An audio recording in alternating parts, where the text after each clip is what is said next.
Hey everybody, it's Connecticut Filmworks Retro Video Lab and I'm your lab technician Dave.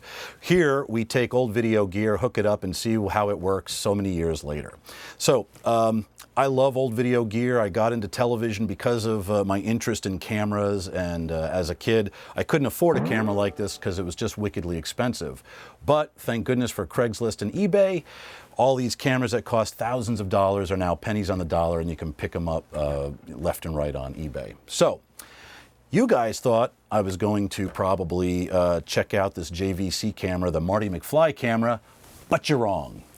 The camera that I am going to check out is going to be my friend Jim's old, I don't even know what it is, camera from like 1984. But what's required to do that is goggles, gloves, and a mask. This camera has been sitting in my friend's attic for probably 35 years, and he used it to shoot vacation videos way back when. He gave it to me, and now we're going to hook it up after all these years and see if it still works. So let me go get the camera. Oh, but first I have to put on my protective gear. Are we ready? Hold on. Do I even have this on right? I have no idea. Let's get out the camera. Yes, this came from Jim's attic, and as you can see, it looks quite old. Very interesting condition. Holy cannolis. Ah, wow, I can already, boy, here we go. Yep, I see they're already coughing behind the camera. So, I think we are going to dispose of this. Wow, that is truly scary.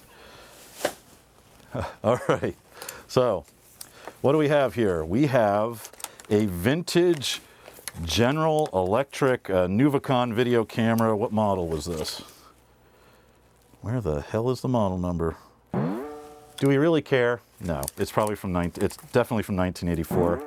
But my friend Jim was telling me that what his dad would do is they would take this camera down to Disney World, and they would rent a baby carriage or a stroller, and they would put the record gear in the stroller, and his dad would walk around with the camera, and somebody would push around the stroller, which I thought was quite inventive.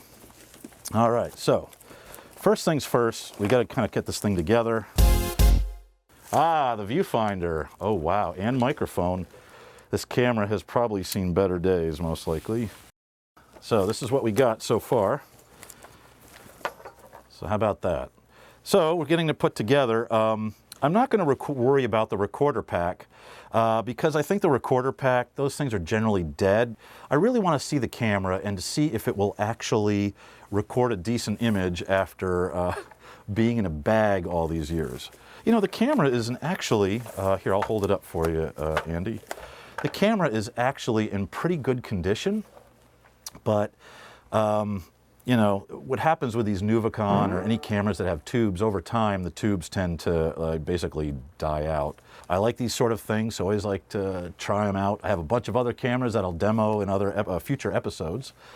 So, give me a moment. Wow, this thing, like the stuff is just coming off of my gloves. All right, so that being said, let's hook this up and see if it still works. We'll be right back. This is really gross. You have no idea how much it smells in our lab right now. So what I'm going to do next is bring up the recorder pack, and I want to show Andy just how dirty this thing is. Do you see that, Andy?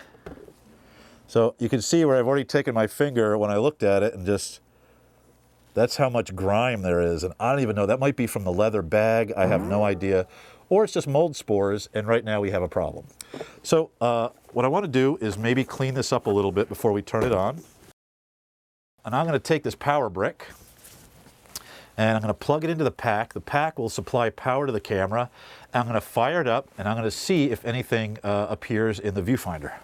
This is probably, out of all the gear I've ever purchased, this is probably the most, what I would call distressed piece of equipment I have ever hooked up. All right, so I'm putting the power brick in. So that goes in the back here, like that. Goes back there. Now, what I will do is I'm going to slide this over a little bit. Again, there's all this dust up here. So what I may do is gently wipe off the dust. Now, as I'm hooking this up, what I'm concerned about is the video heads and all the gear or all the parts inside may or may not be covered with this, whatever this is. I mean, it's just awful. So, I mean, I can only say that so many times because really it is awful. And at first, I put on the goggles and I put on the gloves because I thought it was funny, but it wasn't until I took the camera out that I realized, oh wow, I'm really glad I have the mask and everything on. Okay, so the camera is hooked up to the side here. That'll provide power and video. I got the power brick in. It's now time to hook up the power supply. God, that smells. There, so now we have power. So, why we have a fire hydrant is just in case this catches on fire, which you never know. Okay, crew, are you ready? You ready, guys? So here, what I'm going to do is to help Andy out. Wow. Did it turn on? Hold on. Oh, here we oh boy. Let me just examine this for just a moment and just to make sure I got this set up properly. Oh, well, here's one problem. The faceplate's coming off. I don't know if you can see that, but you see how it's coming off. Oh, look at that. A little extra added bonus. So I have a feeling this camera took a really nasty drop at some point. But here, I'm going to still try to power it on. Let's see. I got power. Good, good. And here we go. Power on. Oh, I heard something. Oh, the power did come on. So we got the stop button on, right? So now, I didn't really suss this out through here. Let's turn on the camera power here. And is there anything? Oh, I do have something. Let's take the lens cap off. And I'll turn this around in just a moment. Now, it could be an iris thing. So what I want to do is take the camera off here for a moment. I'm going to put the record... Oh. This thing is falling apart like this show. All right. So, all right, that'll be fine. What I'm doing now is I have a light on in the camera. Are you able to see the little light? You're able to see the little light? Great. So now what I have to do is the next thing I'm going to try to do is see why I'm not getting a picture in the camera. So it could be that the camera is not gain up, standard. It's not in standby mode. It could truly be dead. Or it could be that the power, there's something going on between here and the camera. But for you kids out there that have never seen this kind of video gear because you're used to your phones and filming everything, back in my day when you wanted to go film something, this was it, baby. You had your camera, you had your record deck. In here you put your, where is it? You put your magnificent VHS tape in there and you walked around and you recorded and it was really cool. So we have to figure out what's going on here. I mean, I got a light. So as to not waste any time, we're going to stop down for just a moment and then I'll try to figure out why this is not working, and then I'll explain when we start back up again. We'll be right back. I've tried over and over because the crew said you got to try to make this thing work or to get it to work. And one of the telltale signs that I think is a problem, and I'm going to aim this at Andy's camera here. If you look inside there, there's like a little CRT. And that little CRT is just a tiny little television, a cathode ray tube. I think the problem is that it's dead, or even if the camera is working, there should be some sort of power, like it should glow a little bit, but it's like dead, meaning like there's no power getting to it. I have the little white balance light there, but it's just stuck on. So that also tells me that maybe there's a capacitor or something that's shorted out or dead, and it's basically its brains are short-circuited. The other telltale sign is I have this thing in auto. This lens should be making a moving sound. Well, it should be moving, and you should be hearing, and it's not doing any of that. Like, so this camera, it's DOA, unfortunately. So I will go into my vault and I'll find a camera that does work because I was told you need a payoff at the end of this. and my glasses keep steaming up and I can hardly see the camera, but I'll be right back.